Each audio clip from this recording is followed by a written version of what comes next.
Start करते हैं lecture 10 part B और उसका भी पार्ट 2। ओके, एक से दो क्वेश्चन यहाँ पे हम डिस्कस करेंगे। तो जैसे हमारा क्वेश्चन है G H equal to K H square plus 4 upon S S square plus 1 obtain root locus diagram and complementary root locus diagram. अब क्योंकि इसको ही देख के आपको तुरंत समझ में आ रहा हो कि आपके कॉम्प्लेक्स पोल और जीरो यहाँ पे मौजूद है। तो ये वैसे तो सिंपल तरीके का रूट लोकस है, बट यहाँ पे यही न्यू चीज़ है कि कॉम्प्लेक्स पोल्स और जीरोज हमारे मौजूद हैं, तो उनको आपको ड्रॉ करना पड़ेगा। ओके, और उसके पहले भी आपको काउंटिंग तो आपको दिख रही होगी। एक तो आपका पोल मौजूद है जीरो जीरो मतलब S equal to zero origin पे मौजूद है, और बाकी आपका एस इक्वल टू आपका प्लस माइनस रूट 1 या -1 ऐसे करके बोल सकते हैं। मतलब वही प्लस माइनस जे पे आपका मौजूद है, प्लस माइनस जे 1। ओके, प्लस माइनस जे भी जे 1 प्लस माइनस जे 1 पे आपका पोल मौजूद है, और एस इक्वल टू जीरो पे मौजूद है, और आपका जीरो मौजूद है एस इक्वल टू आपका जो भी प्लस माइनस जे 2, बिकॉज ये ऊपर आपका क्या मौजूद था एस स्क्वायर प्लस 4 ये चीज़। तो ये आपको लोकेशंस पता चली। अब यहाँ पे पहले कुछ पॉइंट्स देख लेते हैं, उसके बाद फिर उस डायग्राम को देखेंगे। तो 3 रूट लोकस की ब्रांच होंगी क्योंकि 3 पोल मौजूद है, ये तो सबको समझ में आना चाहिए। फिर 10 तो 11 प्रॉपर्टी निकालते हैं, मतलब जो हमें 5D निकालना होता है। एक बार आप बोलें तो उसको डिस्कस कर लेते हैं। तो ये वही प्रॉपर्टीज है, ये वाली हमारी द एंगल ऑफ डिपार्चर। ठीक है, बहुत सिंपल है। मल्टीपल कॉम्प्लेक्स पोल, देखो यहाँ पे वही मल्टीपल कॉम्प्लेक्स पोल आ गया, और वही 5D हमारा क्या हो जाएगा 2k प्लस 1 180 डिग्री प्लस 5। तो यहाँ पे ये क्या हो जाएगा आपको 180 डिग्री, ये ऐसा हो जाएगा प्लस माइनस 180 डिग्री और प्लस 5, ये चीज़ हो जाएगी आपकी। तो 5 आपको पता होना चाहिए। तो उस पर्टिकुलर पोल पे उस सिस्टम के जितने भी अदर पोल और जीरोज हैं उनकी वजह से जो एंगल होगा और वो हमारा 5 होगा। और इसी तरीके से प्रॉपर्टी नंबर 11 में हम क्या निकालते हैं 5 अराइवल निकालते हैं। हम यहाँ पे केवल एक चीज़ कर देते हैं 5 अराइवल निकालने के लिए, ये जो 5 है इसको ये माइनस कर देते हैं। ठीक है, 2k प्लस 1 180 डिग्री से माइनस कर देते हैं, या फिर बोले तो plus minus 180 degree minus 5 2k plus 1 आपको उसको हटा सकते हैं। तो ये प्रॉपर्टी 10 और 11 थी। तो यहाँ पे यही प्रॉपर्टी 10 और 11 का जिक्र हो रहा है। ये देखो 5 डिपार्चर निकालने के लिए plus minus sorry 180 degree plus 5, और यहाँ पे प्लस माइनस 180 डिग्री माइनस 5। मतलब हमें एक बार 5 को निकालने की मेहनत केवल एक बार करनी है, और वो दोनों में ही हमारा इस्तेमाल हो जाएगा। देखो 5 को कैसे निकालेंगे, ये आपका कंप्लीट डायग्राम है। देखो ये तो ऊपर हमारा जीरो है, और ऐसे ही नीचे जीरो मौजूद है क्योंकि जीरो हमारा प्लस माइनस J2 पे मौजूद होना है। ये तो आपको समझ में आ गया होगा। ये पोल मौजूद है और ये पोल हमारा ये वाला मौजूद है। तो इस वाले पोल पे हम निकालना चाह रहे हैं मान लो। तो देखो इसकी वजह से तो एंगल ये आपका ये -90 डिग्री होगा कुछ इस तरीके से, डायरेक्शन की वजह से। इस जीरो की वजह से ये सॉरी इस पोल के ओरिजिन वाले पोल की वजह से ये प्लस 90 डिग्री होगा एंगल। Okay, -90 plus 90। तो देखो ये चीज़ पोल की वजह से ये -90 और प्लस 90।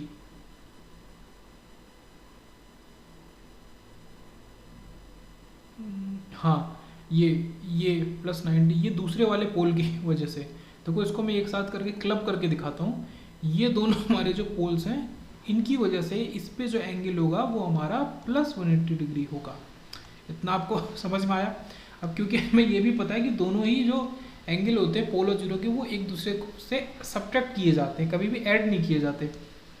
अब देखो इस वाले पोल पे इसकी वजह से तो एंगल -90 और नीचे वाले की वजह से प्लस 90 डिग्री, जो नीचे वाला जीरो है इसकी वजह से प्लस 90 डिग्री।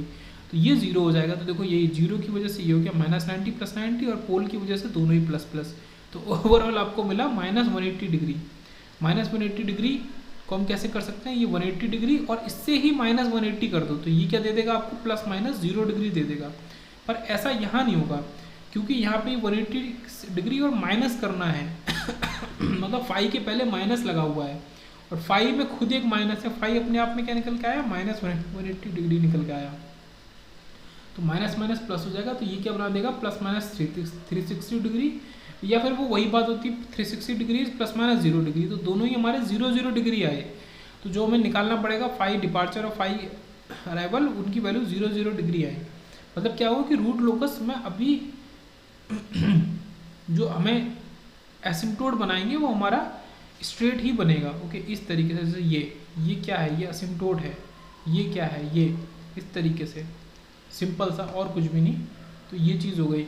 और क्योंकि p माइनस जेड मतलब करना है हमें, p माइनस जेड क्या होगा भाई 3 और -2 तो दे देगा 1। इसका मतलब कि एक जीरो तो आपको ये करना पड़ेगा इन्फिनिटी पे। देखो ये हमने बेसिक सा k इक्वल टू इन्फिनिटी पे एक जीरो कर दिया, तो क्या हो गया कि इस वाले पोल से, ओरिजिन वाले पोल से आपका रूट लोकस की एक ब्रांच तो सीधे सीधे चली गई। देखो ये रूट लोकस की लोकेशन जहाँ वो एग्जिस्ट कर रहा है। दूसरी कैसे बनेगी, अब ये पोल मौजूद था, पोल से डिपार्चर होगा और जीरो पे अराइवल होगा, दोनों ही एंगल डिपार्चर और अराइवल हमारे 0 डिग्री हैं, मतलब असिम्प्टोट्स ये पैरेलल बनेंगे हमारे रियल एक्सिस के। तो आप इससे ऐसे आगे जाओ, बट क्योंकि फिर हम इसको, हमें जाना तो जीरो पे है इस पोल से, इसको आपको कर्व करना ही पड़ेगा। आपने ऐसे कर्व कर दिया और फिर से आपका एंगल जीरो हो गया और ये वापस जीरो पे पहुंच गया। तो ये आपका रूट लोकस बना। ऐसे ही रूट लोकस हमारा नीचे बनेगा, ये हमारा पोल है, इस पोल से हम पहले तो सीधे गए और फिर ये कर्व करके ये जीरो पे चले गए। तो देखो ये रूट लोकस आपको दिख रहा होगा फाइनल। ये ऊपर वाला एक कर्व, ये नीचे वाला एक कर्व, ठीक है, पोल से जीरो, पोल से जीरो, और ये बीच वाला स्ट्रेट आपका पोल से जीरो। ये वाला जीरो हमने मारा इन्फिनिटी पे हमारा एग्जिस्ट करता है। तो ये क्या लिखा, root locus exist because to the right of 5 pole and zero. अब देखो मान लो इस जगह पे मैं चेक करना चाहूँ रूट लोकस एग्जिस्ट करेगा कि नहीं। इसके राइट में देखो कितने पोल जीरो मौजूद हैं, सारे के सारे जियोमेगा एक्सिस पे मौजूद है, पर कितने हैं 5, ऑड नंबर। इसका मतलब यहाँ पे मेरा रूट लोकस एग्जिस्ट करेगा, और इसी तरीके से आपका रूट लोकस यहाँ पे एग्जिस्ट नहीं करेगा। ओके, तो देखो सिंपल सा हमने रूट लोकस बड़ी आसानी से इसको बना दिया। इसमें कुछ छोटी मोटी चीज़ें हैं, जैसे कि हमारा क्या है सेंट्रॉइड, सेंट्रॉइड हमारा ओरिजिन पे आ रहा है। ये क्योंकि पोल है तो k इक्वल टू 0, ये k इक्वल टू 0, ये पोल है तो k इक्वल टू 0, क्योंकि k इक्वल टू 0 पे ही हमारा डिपार्चर होता है, और k इक्वल टू इन्फिनिटी, ऐसे ही हमारा नीचे k equal to infinity, k equal to infinity में हमारा अराइवल होता है। तो देखो यहाँ तक हमने देख लिया था। सेंट्रॉइड की वैल्यू आप सॉल्व करके देख ही सकते हो, वो आपको 0 ही मिल जाएगी, क्योंकि रियल पार्ट तो मौजूद ही नहीं है। रियल पार्ट केवल इसमें मौजूद है, x = 0, तो वो तो वैसे ही 0 है। तो रियल पार्ट किसी में मौजूद ही नहीं है। आप क्या लिखोगे, पोल का रियल पार्ट 0, ठीक है, माइनस या प्लस उसका रियल पार्ट 0 का रियल पार्ट 0, और पर अपॉन नीचे तो आप 1 लिख दोगे 3 - z, तो ये आपको 0 ही दे देगा। तो देखो ये हमारा निकल के आया सेंट्रॉइड, ये आपका फाई, ये निकल के आया angle of centroid 180 degree, because p - z is 1, और p - z एक्चुअल में है क्या, वो 3 - 2 के इक्वल है, तब वो 1 बना है। और ये अनस्टेबल सिस्टम है फॉर हमारा किसके लिए, क्योंकि ये राइट साइड में हमारा चला गया। देखो अब आप इसको देख के क्या कहोगे, ये जो आपका रूट लोकस डायग्राम है ये आपका राइट में है, ये नीचे वाला ये हिस्सा राइट में है, तो ये आपका अनस्टेबल हो गया। ओके, देखो इस तरीके के रूट लोकस को भी हमने कितनी आसानी से ड्रॉ कर दिया, कुछ ज़्यादा इसमें था नहीं। जो बेसिक्स थे वो क्लियर होने चाहिए। पोल से डिपार्चर होगा, डिपार्चर का एंगल निकालना है, अराइवल का एंगल निकालना है, 0 पे अराइवल होगा, p - z के बराबर जितने भी जीरो होंगे वो इन्फिनिटी पे बैठे होंगे, तो एक अराइवल वहाँ पे होगा। सारी वही चीज़ें, कुछ भी नया नहीं है। ओके, तो इसमें कॉम्प्लीमेंट्री रूट लोकस डायग्राम को देखते हैं।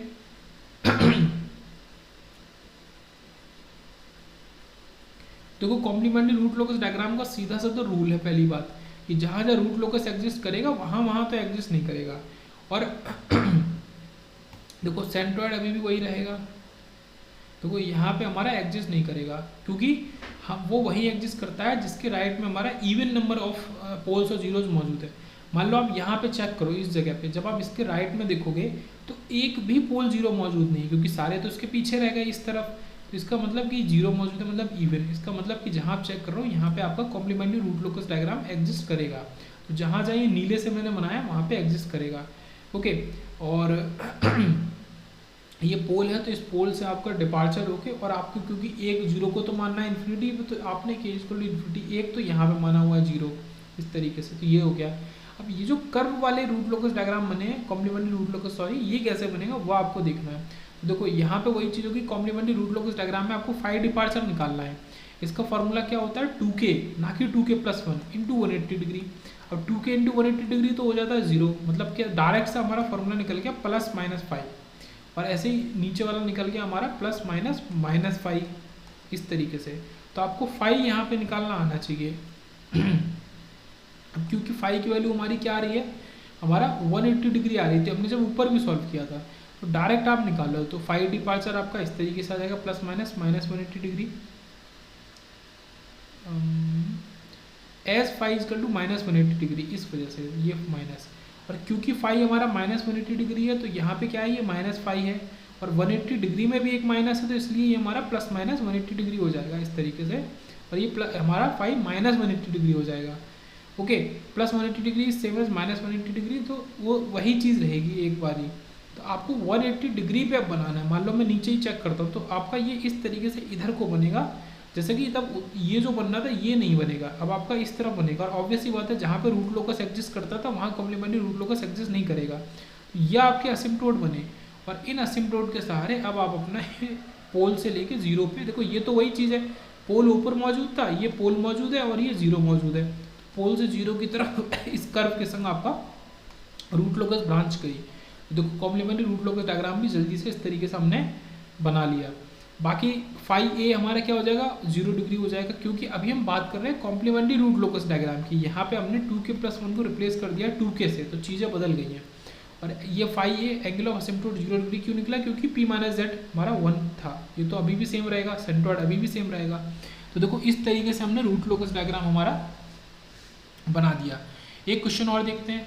OLTF जो हमारा मौजूद है वो हमारा GH=K/S, S+α के फॉर्म में मौजूद है। Obtain root locus diagram for K=10, मतलब यहाँ तो उन्होंने K दे दिया है, पर K की एक वैल्यू भी दे दी है कि सपोज K को 10 मान लो।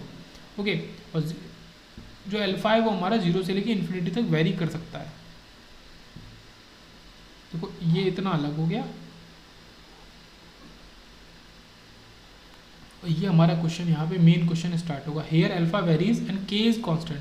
तो वो क्या कहना चाह रहा है कि यहाँ पे अल्फा तो हमारा जो है वो वेरी कर रहा है, बट के कांस्टेंट है। तो so we can't define root locus diagram through properties. अब हम प्रॉपर्टीज़ की मदद से रूट लोकस डायग्राम को डिफाइन नहीं कर सकते। तो देखो ये बहुत ही ज़्यादा इंपॉर्टेंट चीज़ है, मतलब है तो ईजी पर इंपॉर्टेंट बात है कि अगर आपने थोड़ा सा मिस कर दिया, रूट लोकस की डेफिनेशन ही क्या कहती है कि हम के को वेरी करेंगे और बाकी सारी चीज़ों को कॉन्स्टेंट कर देंगे।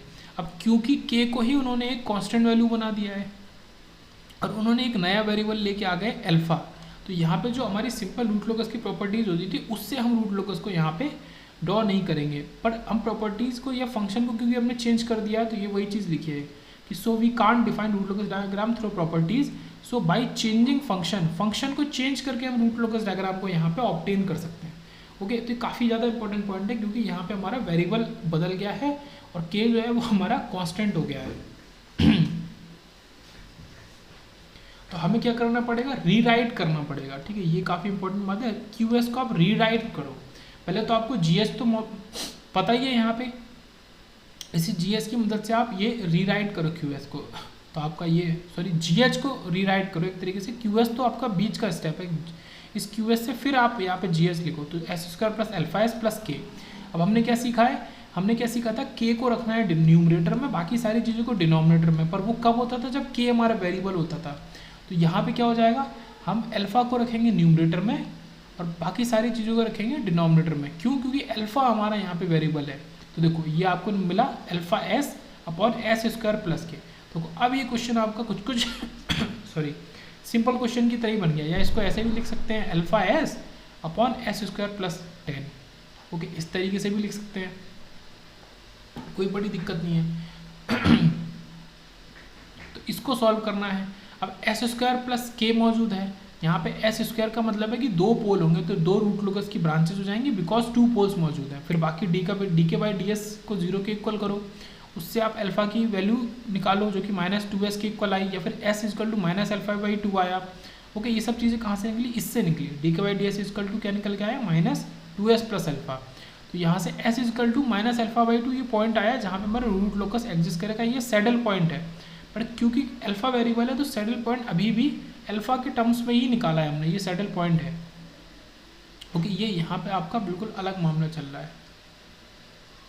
ऐसा क्यों है, क्योंकि बिकॉज के is constant and alpha very कर रहा है।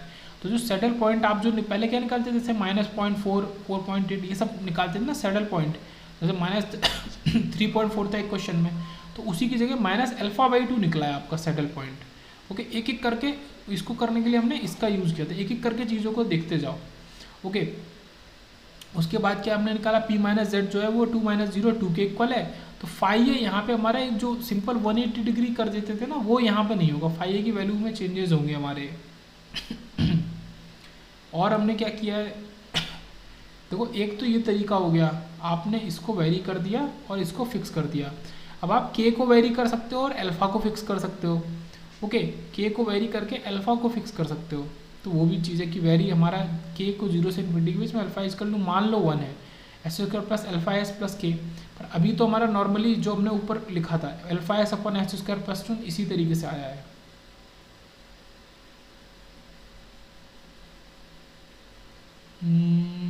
पहले ऊपर वाला रूट लोकस को कंप्लीट कर लेते हैं ना, फिर इस चीज़ पे आते हैं। तो ये भी हमारा रूट लोकस था। देखो ये चीज़ हमने सीखी, तो रूट लोकस यहाँ आपका डायरेक्ट बन जाएगा के इक्वल टू 0। हमारा एक तो ओरिजिन पे पोल हो गया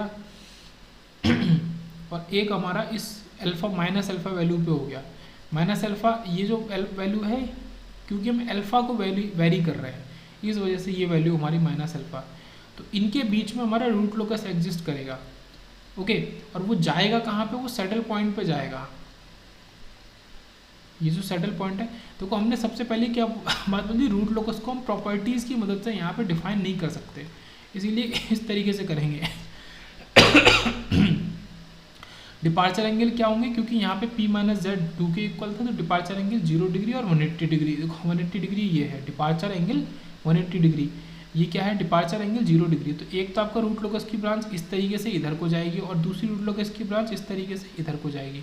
देखो पॉज करके आप देख सकते हो, यहाँ पे आपका रूट लोकस एग्जिस्ट करेगा और कहीं पे भी नहीं करेगा। तो पर्टिकुलर इस क्वेश्चन में हम इस तरीके से करेंगे। ये तो बेसिक हमारा हमने देखा कि उन्होंने क्या दिया था, के को आप फिक्स कर दो 10 के की वैल्यू और अल्फ़ा को वेरी करो। तो क्योंकि के खुद में वेरी नहीं हो रहा है, अल्फ़ा वेरी हो रहा है, तो इस वजह से हमने इसको इस तरीके से बनाया। तो ये पर्टिकुलर रूट लोकस हमारा ऐसा बना। अब हम इसी को इसका सब केस की तरह मान लेते हैं कि इसी क्वेश्चन का ये सब केस है। ओके, इसको हम कैसे करेंगे, यहाँ पे क्या करते हैं कि वेरी कर रहे हैं हम किसको, के को, और अल्फ़ा को मान लो फिक्स कर दिया। तो फिलहाल तो कैरेक्टरिस्टिक इक्वेशन वही लिखी है, S square plus alpha S plus K, G H is alpha S upon S square plus K equal to alpha S upon S square plus 10। यहाँ फाइव डिपार्चर हमारा क्या होगा, देखो अब हमें पोल निकालना है इस वाले में। देखो ये जो केस सॉल्व किया था ना,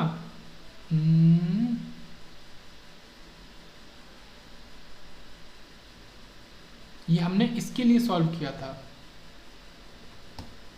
इसके लिए सॉल्व किया था, जो ये क्वेश्चन ही हमें गिवन था। ओके, इसके लिए सॉल्व किया था। और ये जो हमने बनाया है ना alpha S upon S square plus 10, इसके लिए हम सॉल्यूशन को कर रहे हैं नीचे। इसको मैं लिख दूँ, इसको हमने इसीलिए सॉल्व किया था। ये देखो 10 अपॉन एस और एस प्लस अल्फा, जब इसके पोल निकालोगे आपको मिलेगा एस स्क्वायर टू 0 और माइनस अल्फा। देखो इस रूट लोकस डायग्राम में ही माइनस अल्फा है और ये आपका 0 है। तो ये इसके लिए सॉल्व किया था जो हमें क्वेश्चन में गिवन था। सॉरी, पर जो हमने चेंजेस किए हैं अब हमारा इसके लिए सॉल्व करेंगे। देखो इसके लिए आप जैसे ही पोल निकालोगे आपको मिल जाएगा प्लस माइनस J10, ठीक है, कॉम्प्लेक्स मिला। ये तो आपने सीखा ही है कि कॉम्प्लेक्स मिला, तो ये आपने कॉम्प्लेक्स पोल बना लिया। इनको मैं हाईलाइट करके दिखाऊँ वो ज़्यादा बेटर है। ये देखो J√10 और J minus J√10, plus minus J10 की जगह J√10 होगा, क्योंकि आपको एस स्क्वायर इक्वल टू ये इस तरीके से -10 और एस इक्वल टू आपका रूट -10 को जब आप करेंगे तो ये कर देंगे प्लस माइनस J√10 एस, ठीक है, प्लस माइनस रहेगा। ये यही चीज़ हमने यहाँ पे करी। अब आपको क्या करना है, बहुत ही सिंपल सा पार्ट है। एक तो आपको, क्योंकि p माइनस जेड भी यहाँ पे क्या मौजूद है, 2 ही मौजूद है, इसका मतलब 2 आपके जो 0 होंगे वो इन्फिनिटी पे बैठे होंगे। एक तो आपका ये हो गया और एक आपका ये हो जाएगा इस जगह पे, इस जगह पे। ऐसा क्यों होगा, क्योंकि इधर आपका रूट लोकस एग्जिस्ट नहीं करेगा। वो आप चेक करके देख सकते हो, क्योंकि जब इसके इधर चेक करोगे राइट में आपको 0 मिलेगा, नंबर ऑफ पोल्स 0, तो एग्जिस्ट नहीं कर सकता है, इसीलिए यहाँ पे एग्जिस्ट आपका करेगा। ओके, तो सबसे ज़्यादा ज़रूरी क्या है ना कि ये जो हमारा जो पोल मौजूद है इससे ये एंगल ऑफ डिपार्चर, ये एंगल ऑफ डिपार्चर जब आप निकाल लेंगे उसके बाद फिर ऐसा कर्व करके आप ले जाएंगे। फिर ये सैडल पॉइंट भी आपको सॉल्व करना पड़ेगा और सैडल पॉइंट से फिर आपका रूट लोकस दोनों तरफ, दोनों डायरेक्शंस में चला जाएगा, ठीक है। ये तो बेसिक सी बात है। तो आपको 2 चीज़ देखो यहाँ पे निकालनी है, एक तो ये सैडल पॉइंट और एक एंगल ऑफ डिपार्चर, तो उन्हीं को निकालते हैं। एंगल ऑफ डिपार्चर निकालने के लिए plus minus 180 degree plus five is equal to plus minus 180 degree. Five उसके लिए अलग निकालना पड़ेगा, तो फाइव हमारा जीरो की वजह से प्लस 90 डिग्री और पोल की वजह से आपका भी प्लस 90 डिग्री, जो हमको वैल्यू देगा जीरो। तो देखो मान लो इस वाले पोल पे मैं निकालूँ, ऊपर वाले पे देखो इस नीचे वाले पोल की वजह से ये एंगल क्या हो जाएगा प्लस 90 डिग्री, आपको दिख रहा होगा साफ साफ। और जीरो की वजह से, जीरो हमारा एक यहाँ पे मौजूद है ये, तो plus minus 90 degree, sorry plus 90 degree. तो ये दोनों ही आपका प्लस 90 डिग्री है, तो आपको क्या दे देगा जीरो दे देगा। और यहाँ पे क्या है ना कि एक जीरो मौजूद है, ये थोड़ा सा पॉइंट गलत हो गया, ये जो p माइनस जेड है वो मौजूद है। देखो ये अल्फा s मौजूद है ऊपर एक, तो इसका मतलब एक जीरो है ऐसे, मतलब ओरिजिन पे ही जीरो है। तो यहाँ पे अब p माइनस जेड क्या होगा, दो पोल हैं एक जीरो है, इसका मतलब वन, मतलब केवल एक हमारा जीरो ओरिजिन पे बैठा होगा, जो कि ये है, जो मैं हाईलाइट करके दिखा देता हूँ, ये वाला ये। और क्योंकि जब वहाँ पे हम सॉल्व करते वक्त डिपार्चर में क्या लिखते थे k इजकल टू जीरो, यहाँ लिखेंगे alpha is equal to zero. Arrival में क्या लिखते थे k इजकल टू इन्फिनिटी, यहाँ लिखेंगे अल्फा इजकल टू इन्फिनिटी। देखो यहाँ पे भी लिखा है ये अल्फा इजकल टू इन्फिनिटी। तो बेसिक चीज़ों में ही चेंजेस हो रहे हैं। देखो फाइव डिपार्चर तो हमने निकाल लिया, क्योंकि ये plus minus 180 degree plus five होता है, तो फाइव जीरो है, इसका मतलब कि ये डायरेक्ट वैल्यू सेम आ गई 180 डिग्री। 180 डिग्री का मतलब इस साइड को। ओके, तो आप देख ही सकते हैं ये जो मैंने यहाँ पे बनाया भी है, ये आपका असिम्प्टोट मैंने बना दिया, ऐसे नीचे बना दिया असिम्प्टोट। तो आपका ऐसे कर्व जाके ये आपका रूट लोकस जा रहा है। अभी सैडल पॉइंट निकालो, dk/ds को कर दो सैडल पॉइंट निकालने के लिए। देखो ये सैडल पॉइंट निकालने के लिए भी हमने वही चीज़ करी है, d अल्फा/ds को हमने यहाँ पे जीरो के इक्वल किया है, ना कि dk/ds को, क्योंकि वो तो एक मतलब एक स्टैंडर्ड बना हुआ है कि भाई dk/ds को जीरो के इक्वल रख के ही आप सैडल पॉइंट निकालोगे। अब यहाँ पे k का काम अल्फा कर रहा है, सैडल पॉइंट आपका -√10 और +√10। अब +√10 तो आपका एग्जिस्ट ही नहीं करेगा रूट लोकस पे, तो -√10 आपका सैडल पॉइंट, आपका सेंट्रॉइड आपका जीरो।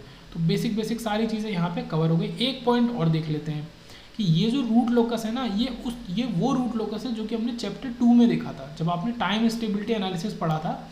वहाँ पे हमने 4 रूट लोकस बनाए थे, देयर वाज 4 रूट लोकस। ये फर्स्ट वाला रूट लोकस है जहाँ पे हम अल्फा को वेरी करते हैं। तो ये वही चीज़ है जो स्टैंडर्ड इक्वेशन होती है हमारी सेकेंड ऑर्डर की, k/s प्लस अल्फा, कुछ इस तरीके से। तो k हमारा किसके इक्वल हो गया, ω(n²) के। नीचे वाला s अल्फा किसके इक्वल हो गया, 2xi ω(n) के। तो ω(n²) k इक्वल टू 10, क्योंकि हमें गिवन है, तो ω(n) क्या निकल के आ गया √10। और इससे हमारा xi क्या निकल के आ गया, हमारा xi ही वेरी कर रहा है। 2xi ω(n) किसके इक्वल है, अल्फा के इक्वल।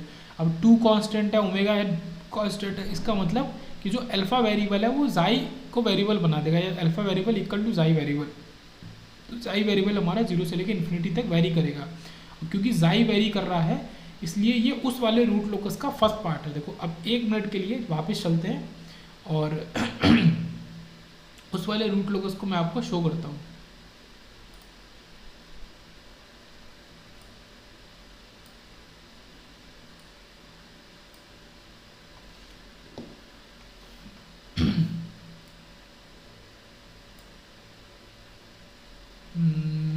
वेट अ मिनट,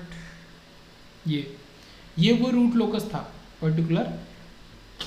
इसको आप लेक्चर नंबर 4, 5, 5 वाला जो लेक्चर था टाइम रिस्पॉन्स एनालिसिस का, उसके अंदर जाके देख सकते हो। तो ये देखो ये मार्किंग है 1, ये 2, ये 3, ये 4, ये वो सारे रूट लोकस बने हुए हैं अलग अलग, जब अलग अलग चीज़ों को वेरी कर रहे हैं। देखो ये xi और ओमेगा है, ये पहला वाला ही xi हमारा 0 से लेके 1 के बीच में अभी वेरी कराना है इसको।